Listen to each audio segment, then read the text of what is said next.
Proper batter নন অভিষেক শর্মা, চোখ বন্ধ করে ঘোরান ব্যাট আর তাতেই পান বাউন্ডারির দেখা। মূলত তিনি একজন স্লোগার। এই কথাগুলোই বলছিলেন পাকিস্তানের পেসার মোহাম্মদ আমির। 24 ঘন্টাও বাকি নেই ভারত পাকিস্তান ম্যাচের। টি-20 বিশ্বকাপের হাই ভোল্টেজ সেই ম্যাচকে ঘিরে মাঠের বাইরে জমে উঠেছে কথার লড়াইটা। স্টেডিয়ামের গেটে এখনই ভিড় জমাচ্ছেন দর্শকরা, সংগ্রহ করছেন ম্যাচের টিকিট, কথার লড়াইয়ে জিতাতে চাইছেন দলকে। বসে নেই দুই দলের সাবেক ক্রিকেটাররাও, তুলে ধরছেন প্রতিপক্ষ দলের দুর্বলতা, জানান দিচ্ছেন নিজেদের শক্তিমত্তা। তেমনি এক শোতে একটি মন্তব্য করে বসেন পাকিস্তানের পেসার মোহাম্মদ আমির। ভারতীয় ব্যাটার অভিষেক শর্মাকে পরিপূর্ণ ব্যাটার মানতে নারাজ এই স্পিডস্টার। বলেন, যেদিন সামনে এগিয়ে এসে বোলারদের মোকাবেলা করতে পারবেন শর্মা, সেদিনই তাকে বলবেন ভালো ব্যাটার। বিষয়টা খুবই সিম্পল। আমার নজরে অভিষেক শর্মা একজন স্লগার। লাইনের আগে এসে বল ঠিকঠাক খেলা যার আসে না, তাকে আমি কি বলবো? পরিপূর্ণ ব্যাটার।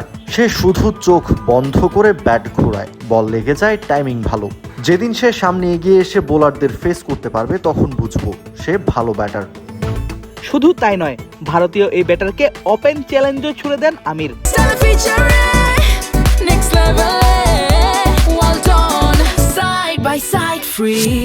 বলেন, ভালো উইকেটে সুইং এর বিপক্ষে ব্যাট চালাতে।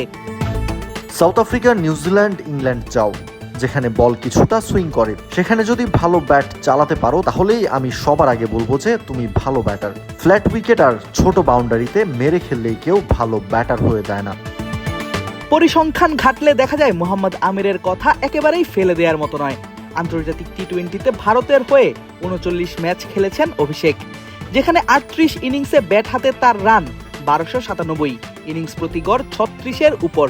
তবে এশিয়ায় যেখানে অভিষেকের গড় 38.04, সেখানে আফ্রিকায় তার ব্যাটিং গড় মাত্র 27.62। বিশেষ করে সাউথ আফ্রিকায় অভিষেক খেলেছেন 4 ম্যাচ। সেই 4 ম্যাচে তার মোট রান 97। 4 ম্যাচের দুটিতেই তিনি আউট হন সিঙ্গেল ডিজিটে, যথাক্রমে 7 এবং 4 রান করে। তবে মোহাম্মদ আমিরের পাকিস্তানের বিপক্ষে রেকর্ডটা বেশ ভালো অভিষেকের। 3 ম্যাচে রান 110, সর্বোচ্চ 74, স্ট্রাইক রেট প্রায় 190। তবে বিশ্বকাপে আগামীকালের ম্যাচে অভিষেক খেলতে পারবেন কিনা সেই নিয়ে রয়েছে শঙ্কা, কেননা পুরোপুরি ফিট কিনা এই ওপেনার সেটি জানা যায়নি এখনো। তবে দলের সঙ্গেই শ্রীলঙ্কায় আছেন অভিষেক। পাকিস্তানের বিপক্ষে ম্যাচ খেলতে ইতোমধ্যেই শ্রীলঙ্কায় পৌঁছেছে ভারতীয় ক্রিকেট দল। সবার নজর এখন রবিবারের সেই ম্যাচকে ঘিরেই। আদিব আশরাফ, ক্রিক ফ্রেন্জি।